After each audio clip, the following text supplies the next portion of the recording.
আপনার এখানে পৌরসভায় আসলে আমাদের রোহিঙ্গাদের সাথে ক্যাম্পে আরো ভালো ব্যবহার করা হয়, আমাদের সাথে যেভাবে ব্যবহার করা হয় এখানে তুচ্ছ তাচ্ছিল্য করা হয়। কি করব, কেউ যদি কোনো একটা সমস্যা নিয়ে আসে সবার প্রথম কথা থাকে আমি কি করব।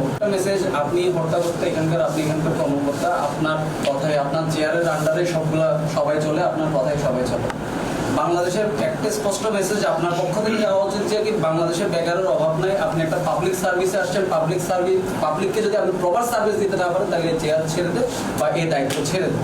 আপনার এখানে পৌরসভায় আসলে আমাদের রোহিঙ্গাদের সাথে ক্যাম্পে আরো ভালো ব্যবহার করা হয়, আমাদের সাথে যেভাবে ব্যবহার করা হয় এখানে তুচ্ছ তাচ্ছিল্য করা হয়। কি করব, কেউ যদি কোনো একটা সমস্যা নিয়ে আসে সবার প্রথম কথা থাকে আমি কি করব। কোনো গাইডলাইন নাই। একটা মানুষ যে নাগরিক সনদ করবে ওদের 14 রকমের ডকুমেন্ট দিতে হয়, 14 রকমের ডকুমেন্টের জন্য আবার 13 ঘন্টার পানি খাওয়া লাগে।